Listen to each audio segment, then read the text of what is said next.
എല്ലാവർക്കും നമസ്കാരം. ഡോക്ടർ സൗമ്യ സെന്നാണ്. കുറച്ച് ദിവസമായിട്ട് നമ്മൾ പേജിൽ ചെയ്യുന്ന ടോക്കുകളും അത് സംബന്ധിച്ച വിഷയങ്ങളൊന്നും ഒട്ടും തന്നെ കേൾക്കാൻ സുഖകരമായിട്ടുള്ള കാര്യങ്ങളല്ല, പോസിറ്റീവല്ല, അറിയാം. പക്ഷേ നമുക്ക് അത് ചർച്ച ചെയ്യാതിരിക്കാൻ ഒരിക്കലും സാധിക്കില്ല. കാരണം ഇന്ന് മനുഷ്യന് ജീവൻ നഷ്ടപ്പെടുന്നത് അസുഖങ്ങളെക്കാൾ കൂടുതൽ, അല്ലെങ്കിൽ അതിനോട് അടുപ്പിച്ച് തന്നെയെന്ന് ഞാൻ പറയും, പലപ്പോഴും അപകട മരണങ്ങളും അല്ലെങ്കിൽ ആത്മഹത്യകളുമാണ്. അതിൽ തന്നെ ആത്മഹത്യകളാണ് നമ്മളിപ്പോൾ ഏറ്റവും കൂടുതൽ ഭീതിപ്പെടുത്തിക്കൊണ്ടിരിക്കുന്നത്. കാരണം അതിൻ്റെ ഒരു നിരക്ക് വല്ലാത്ത രീതിയിൽ കൂടുന്നുണ്ട്. അപ്പോൾ അതുകൊണ്ട് തന്നെ അതിനെപ്പറ്റി നമ്മൾ ചർച്ച ചെയ്തേ മതിയാവുകയുള്ളൂ. അതുകൊണ്ട് തന്നെയാണ് നമ്മൾ അതിൻ്റെ കാര്യങ്ങളെ പറ്റിയിട്ട് സംസാരിക്കുന്നത്. നോക്കൂ, അതുല്യയുടെയും വിഭജികയുടെയും ആത്മഹത്യകൾ കഴിഞ്ഞു. അതിനെ നമ്മൾ ഭർതൃപീഡനം അല്ലെങ്കിൽ ആ ഒരു കാറ്റഗറിയിൽ പെടുത്തി. പക്ഷേ ആത്മഹത്യകൾ കഴിഞ്ഞ ആഴ്ച അതിലൊന്നും നിന്നിട്ടില്ല. നിങ്ങൾ കേട്ടിട്ടുണ്ടായിരിക്കും, മഞ്ചേരി മെഡിക്കൽ കോളേജിലെ ഫിസിക്കൽ മെഡിസിൻ ആൻഡ് റീഹാബിലിറ്റേഷനിലുള്ള ഒരു ഡോക്ടർ മരണപ്പെട്ടു.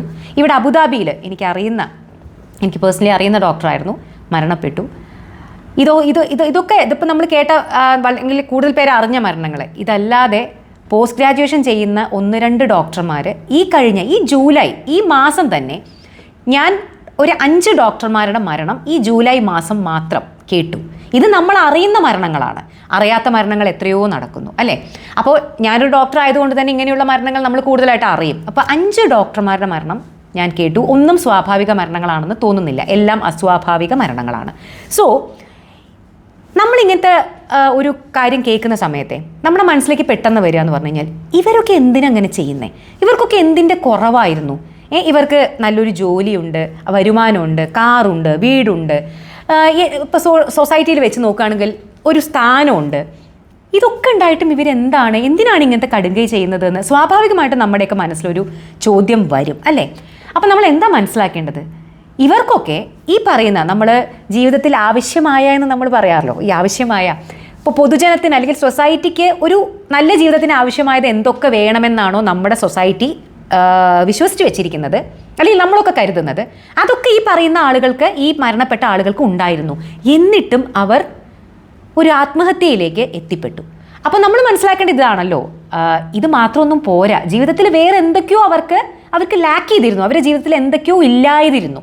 ആ ഇല്ലായ്മ കൊണ്ടാണ് അവർ ഇങ്ങനെയൊരു തീരുമാനം എടുത്തത്.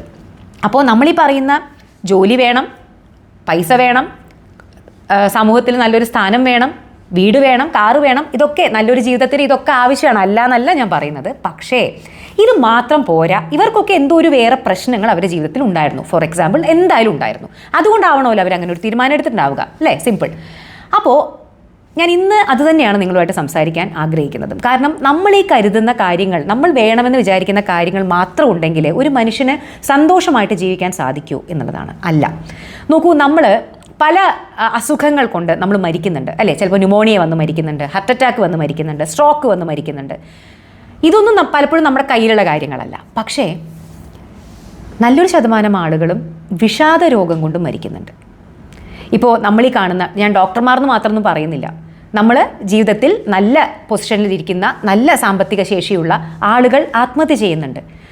ഇവരുടെയൊക്കെ ഒരു ഹിസ്റ്ററി എടുത്ത് നോക്കുകയാണെങ്കിൽ ഞാൻ ഇതിലൊക്കെ കണ്ട ഒരു സമാനമായിട്ടുള്ള കാര്യം എന്ന് പറഞ്ഞു കഴിഞ്ഞാൽ, എല്ലാവരും ഇവരെ പറ്റി പലരും ഓർമ്മക്കുറിപ്പുകൾ എഴുതിയതിൽ ഒരു സമാനതയുണ്ട്. അവർ പലരും പറയുന്നത്, കുറച്ച് കാലമായിട്ട് ഞങ്ങളെ കോൺടാക്ട് ചെയ്തിട്ടില്ല, പെട്ടെന്നാണ് കോൺടാക്ട് നിലച്ചു പോയത്, അതെന്താണ് കാരണമെന്ന് എനിക്കറിയില്ല, ഞാനും അതിനെപ്പറ്റി കൂടുതൽ അന്വേഷിച്ചില്ല.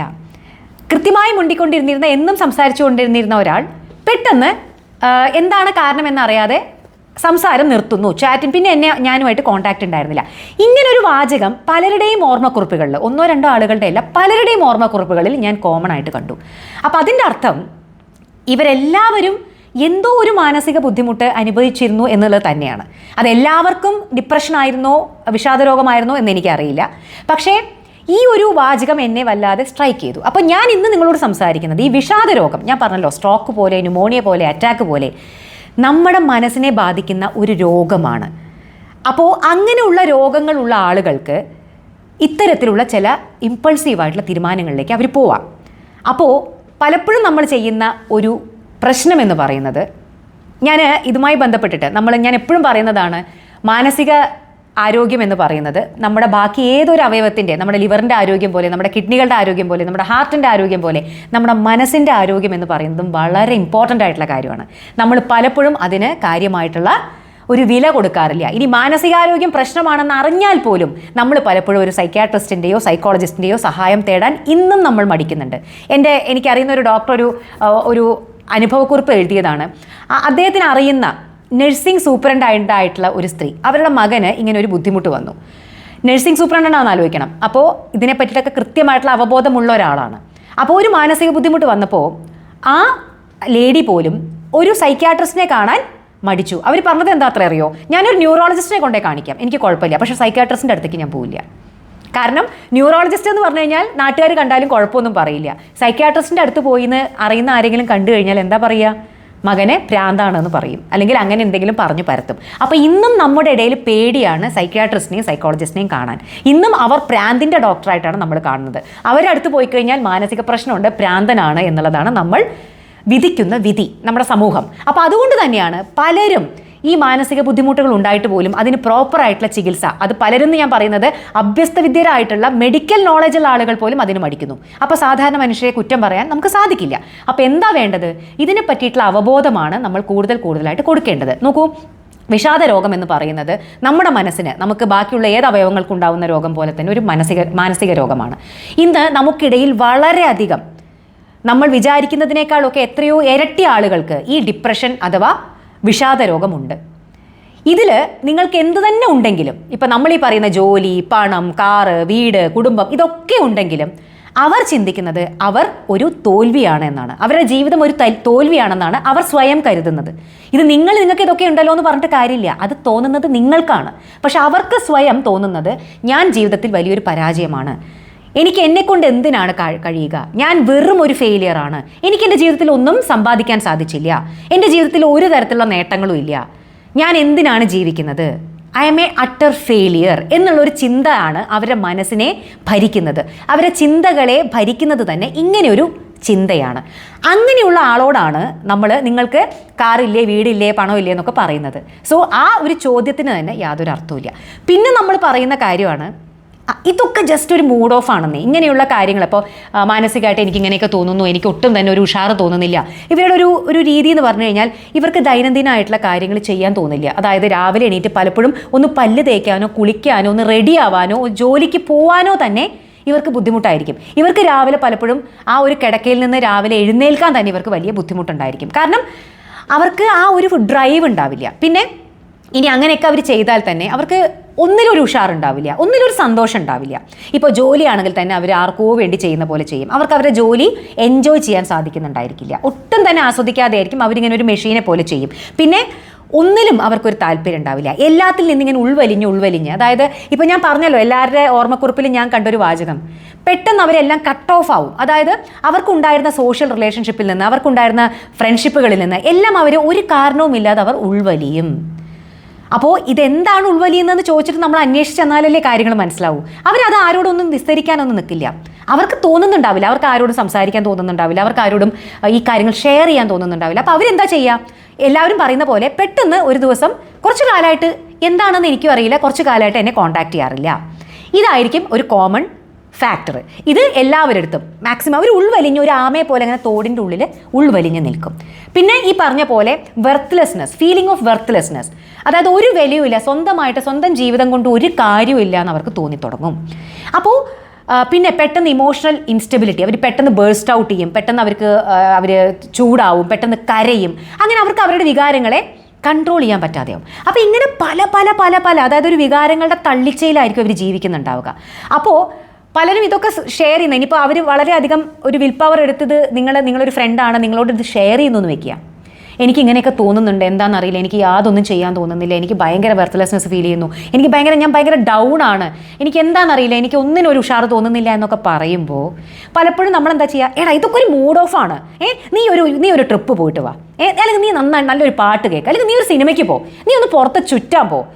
നമ്മളതിനെ വളരെ ലഘൂകരിച്ച്, അത് നമ്മുടെ വിവരമില്ലായ്മ കൊണ്ട് പറയുന്ന കേട്ടോ, നമ്മൾ മനഃപൂർവ്വം പറയുന്നതല്ല. നമ്മൾ വിചാരിക്കുന്നത് ഇതൊക്കെ പറഞ്ഞാൽ നമുക്കൊന്ന് ചിയറപ്പ് ചെയ്യാൻ പറ്റും അവരെന്നാ, പക്ഷേ ഇല്ല. നമ്മളീ പറയുന്ന പോലെ ഒരു ട്രിപ്പ് പോയാലോ, ഒരു സിനിമ കണ്ടാലോ, ഒരു പാട്ട് കേട്ടാലോ ഇവരുടെ മൂഡ് അവർക്ക് ബെറ്റർ ആവില്ല. കാരണം ഞാൻ പറഞ്ഞല്ലോ, ഇതൊരു ന്യൂമോണിയ പോലെ, ഹാർട്ട് അറ്റാക്ക് പോലെ ഒരു അസുഖമാണ്. ന്യൂമോണിയ ബാധിച്ച ഒരാൾ ട്രിപ്പ് പോയി കഴിഞ്ഞാൽ ബെറ്റർ ആവുമോ? അല്ലെങ്കിൽ ഒരു സിനിമ കണ്ടു കഴിഞ്ഞാൽ ബെറ്റർ ആവോ? ഇല്ല. അതിന് വേണ്ട ചികിത്സ എടുക്കണം അല്ലേ, എങ്കിലല്ലേ ന്യൂമോണിയ മാറൂ. അത് പറഞ്ഞ പോലെ തന്നെയാണ് ഡിപ്രസീവ് ഡിസോർഡേഴ്സ് ഉള്ള ആളുകൾക്ക് ഇങ്ങനെയുള്ള എന്താ പറയുക ഒറ്റമൂലികളൊന്നുമില്ല അവരുടെ മൂഡ് ശരിയാക്കാൻ. ഇതൊരു മൂഡ് ഓഫ് അല്ല, ഒരിക്കലും ഇതിനെ ഒരു മൂഡ് ഓഫ് എന്ന് പറഞ്ഞ് നമ്മൾ തരം താഴ്ത്തി കാണരുത്. ഇതിന് വേണ്ടത് എന്താണ്? പ്രോപ്പറായിട്ട് ഒരു ഡോക്ടറെ പോയി കണ്ട്, സൈക്യാട്രിസ്റ്റിനെ പോയി കണ്ട് ആദ്യം ഒരു ഡയഗ്നോസിസ് ആണ്. അപ്പോൾ സൈക്യാട്രിസ്റ്റ് കുറേ കാര്യങ്ങൾ ചോദിക്കും, നിങ്ങളുടെ ലക്ഷണങ്ങൾ ചോദിക്കും, നിങ്ങളുടെ ഹിസ്റ്ററി എടുക്കും. അങ്ങനെ അവസാനം അദ്ദേഹം ഒരു തീരുമാനത്തിലേക്ക് എത്തും, അതായത് ഇത് ഡിപ്രഷൻ്റെ കാര്യങ്ങളുണ്ടോ. അങ്ങനെ ഉണ്ടെങ്കിൽ നിങ്ങൾക്ക് പ്രോപ്പറായിട്ടുള്ള ട്രീറ്റ്മെൻ്റ് ആണ് വേണ്ടത്. ട്രീറ്റ്മെൻറ്റ് എടുത്ത് എത്രയോ ആളുകൾ ഒരു കുഴപ്പമില്ലാതെ ഒന്ന് മുന്നോട്ട് പോകുന്നുണ്ട്. ഞാൻ ഡിപ്രഷനിലൂടെ കടന്നു പോയിട്ടുണ്ട്. ഞാൻ വിഷാദ രോഗത്തിലൂടെ, എൻ്റെ അമ്മ മരിച്ചതിന് ശേഷം ഞാൻ ഡിപ്രഷനിലൂടെ കടന്നു പോയിട്ടുണ്ട്. ഞാൻ അതിന് ഒരു പ്രോപ്പറായിട്ടുള്ള പ്രൊഫഷണൽ ഹെൽപ്പ് സീക്ക് ചെയ്ത ആളാണ്. അതിന് വേണ്ട മരുന്നുകൾ എടുത്തിട്ടുണ്ട്, അതിന് വേണ്ട കൗൺസിലിംഗ് എടുത്തിട്ടുണ്ട്. കുറച്ച് കഴിഞ്ഞ സമയത്ത് ഡോക്ടറുടെ നിർദ്ദേശപ്രകാരം അത് നിർത്തും ചെയ്തു. മനസ്സിലായോ? പക്ഷേ ഞാൻ എൻ്റെ സ്വന്തം ഇഷ്ടപ്രകാരം അത് ട്രീറ്റ് ചെയ്തില്ല. ഞാനൊരു ഡോക്ടറാണ്, എന്നിട്ട് പോലും ഞാൻ എൻ്റെ സ്വന്തം ഇഷ്ടപ്രകാരം ഞാനത് ട്രീറ്റ് ചെയ്യാൻ പോയിട്ടില്ല. കാരണം ഞാൻ പഠിച്ചത് സൈക്യാട്രി അല്ല. എനിക്കതിനെപ്പറ്റി കൂടുതലായിട്ടുള്ള അവബോധമില്ല. എനിക്ക് അറിയുന്നത് ഇത്രയേ ഉള്ളൂ, എനിക്ക് എന്തോ പറ്റുന്നുണ്ട്, ഞാൻ വളരെയധികം മാനസികമായിട്ടുള്ള ബുദ്ധിമുട്ടുകളിലൂടെ പോകുന്നുണ്ട്. സോ അതുകൊണ്ട് എനിക്കൊരു പ്രൊഫഷണൽ ഹെൽപ്പ് വേണം. അപ്പോൾ എനിക്ക് കൂടുതലായിട്ട് നമ്മുടെ ഫ്രണ്ട്സുകളും കാര്യങ്ങളൊക്കെ സൈക്യാട്രി വിഭാഗത്തിലുള്ളത് കൊണ്ട് തന്നെ ഞാൻ സീക്ക് ഹെൽപ്പ്, ഞാൻ സഹായം അഭ്യർത്ഥിച്ചു. അതാണ് വേണ്ടത്. സീക്ക് ഹെൽപ്പ്, സഹായം അഭ്യർത്ഥിക്കുക. നമുക്ക് സഹായം തരാൻ പറ്റുന്നുള്ള ആളടുത്ത്. അത് വേറെ ഡോക്ടർമാരല്ല, അത് ന്യൂറോളജിസ്റ്റോ അല്ലെങ്കിൽ എന്താ പറയുക വേറെ പീഡിയാട്രീഷ്യനോ ഗൈനക്കോളജിസ്റ്റോ ഒന്നുമല്ല, സൈക്യാട്രിസ്റ്റാണ്. ഞാൻ പോയതും ഒരു സൈക്യാട്രിസ്റ്റിൻ്റെ അടുത്താണ്. അപ്പോൾ അദ്ദേഹത്തിൻ്റെ നിർദ്ദേശപ്രകാരം സൈക്കോളജി കൗൺസിലിംഗ് സെഷൻസ് ഞാൻ അറ്റൻഡ് ചെയ്തു. കൃത്യമായിട്ട് എന്താണോ പറഞ്ഞത് അത് ചെയ്തു. എനിക്കതിൻ്റെ ഗുണമുണ്ടായി, എനിക്കതിൽ നിന്ന് കരകയറാൻ പറ്റി. അപ്പോൾ ഞാൻ പറഞ്ഞു വന്നത്, ഞാൻ എൻ്റെ സ്വന്തം എക്സ്പീരിയൻസിൽ നിന്ന് കൂടിയാണ് പറയുന്നത്. നോക്കൂ, ഇതിന് വേണ്ടത് ഇങ്ങനെയുള്ള ഒറ്റമൂലികളോ കാര്യങ്ങളോ ഒന്നുമല്ല, പ്രോപ്പറായിട്ടുള്ള ട്രീറ്റ്മെൻ്റ് ആണ്. പിന്നെ എനിക്ക് എല്ലാവരോടും പറയാനുള്ള ഒരു കാര്യം, നിങ്ങളുടെ ഫ്രണ്ട്സ്, ഇപ്പം ഞാൻ പറഞ്ഞല്ലോ പലരുടെയും ഓർമ്മക്കുറിപ്പുകൾ, ഒരാൾ മരിച്ചു പോയിട്ട് ഓർമ്മക്കുറിപ്പ് എഴുതിയിട്ട് നമുക്ക് കാര്യമില്ല. നിങ്ങളുടെ ഇങ്ങനെയുള്ള ഫ്രണ്ട്സ് ആരെങ്കിലും പെട്ടെന്ന് കട്ട് ഓഫ് ആയി പോകുന്നു, കൃത്യമായിട്ട് നിങ്ങളോട് വിളിച്ചിരുന്ന സംസാരിച്ചിരുന്ന ഒരാൾ പെട്ടെന്ന് നിങ്ങളിൽ നിന്ന് ഒരു കാരണവും ഇല്ലാതെ അകന്നു പോകുന്നു, ഒരു വിവരവും ഇല്ലാന്നുണ്ടെങ്കിൽ ഒന്ന് അന്വേഷിക്കുക, ഒന്ന് പോയി സംസാരിക്കുക, എന്താണ് കാര്യം എന്നൊന്ന് ചോദിക്കുക. ഓക്കെ, പലപ്പോഴും ഞാൻ പറഞ്ഞല്ലോ, ഇവർ ഉൾവലിയ ചെയ്യുക, ഇവരൊരിക്കലും നമ്മളോട് വന്നിട്ട് സംസാരിക്കില്ല. അങ്ങനെ തോന്നില്ല, എനിക്കും തോന്നിയിരുന്നില്ല. ഞാൻ ആക്ച്വലി ആ ശക്തി എടുത്തിട്ടാണ് ഞാൻ ആക്ച്വലി സഹായം അഭ്യർത്ഥിച്ചത്. നമുക്ക് തോന്നുക മിണ്ടാണ്ടിരിക്കാനാണ്, ഓക്കെ, ആരോടും ഒന്നും മിണ്ടാതിരിക്കാനാണ്. അപ്പോൾ ഒരിക്കലും അവർ വന്നിട്ട് നിങ്ങളോട് സഹായം അഭ്യർത്ഥിക്കുന്നു വിചാരിച്ചിരിക്കരുത്.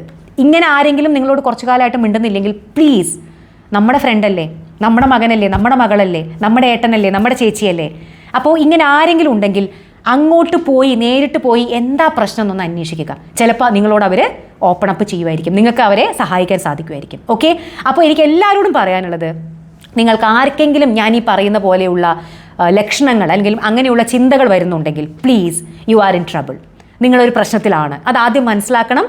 നിങ്ങൾ സഹായം തേടണം. You please seek help. എനിക്ക് അതാണ് എല്ലാവരുടെ അടുത്തും പറയാനുള്ളത്. പിന്നെ നിങ്ങളെ അറിയുന്ന ആരെങ്കിലും ഇങ്ങനെ പെട്ടെന്ന് കട്ട് ഓഫ് ആയി പോകുന്നു, അല്ലെങ്കിൽ ഇങ്ങനെയുള്ളൊരു ലോ ലെവലിൽ കൂടെ പോകുന്നു എന്ന് നിങ്ങൾക്ക് തോന്നുന്നുണ്ടെങ്കിൽ അവരുമായിട്ട് സംസാരിക്കുക, അവരെ വേണ്ട ആളുകളുടെ അടുത്തേക്ക് എത്തിക്കുക. അതൊരു സൈക്യാട്രിസ്റ്റ് ആണ് എന്നുള്ളതിൽ എനിക്ക് യാതൊരു സംശയവുമില്ല. പ്ലീസ്, ഇനിയെങ്കിലും അങ്ങനെയുള്ള സ്റ്റിഗ്മ നമ്മുടെ മനസ്സിൽ നിന്ന് പോകണം. സൈക്യാട്രിസ്റ്റ് എന്ന് പറയുന്നത് പ്രാന്തിൻ്റെ ഡോക്ടറല്ല. ഈ പ്രാന്ത് എന്ന് പറയുന്ന അല്ലെങ്കിൽ മാനസിക ബുദ്ധിമുട്ടുകൾക്ക് പ്രാന്ത് എന്ന് വിളിച്ചിട്ട് നമ്മൾ അതിനൊരു സ്റ്റിഗ്മ ക്രിയേറ്റ് ചെയ്തിട്ടുണ്ട്. അതിൽ നിന്ന് നമ്മൾ പുറത്ത് വന്നേ മതിയാവുകയുള്ളൂ. അല്ലെങ്കിൽ ഇങ്ങനെയുള്ള മരണങ്ങൾ, നമ്മൾ പ്രതീക്ഷിക്കാതിരിക്കുന്ന മരണങ്ങൾ ഇനിയും നമ്മുടെ ഇടയിൽ സംഭവിക്കും കേട്ടോ. അപ്പോൾ ഇന്ന് അതിനെ പറ്റിയിട്ടാണ് എനിക്ക് നിങ്ങളോട് സംസാരിക്കാനുള്ളത്. പ്ലീസ് ഇത് മാക്സിമം പേരിലേക്ക് ഷെയർ ചെയ്തെത്തിക്കുകയും ചെയ്യും.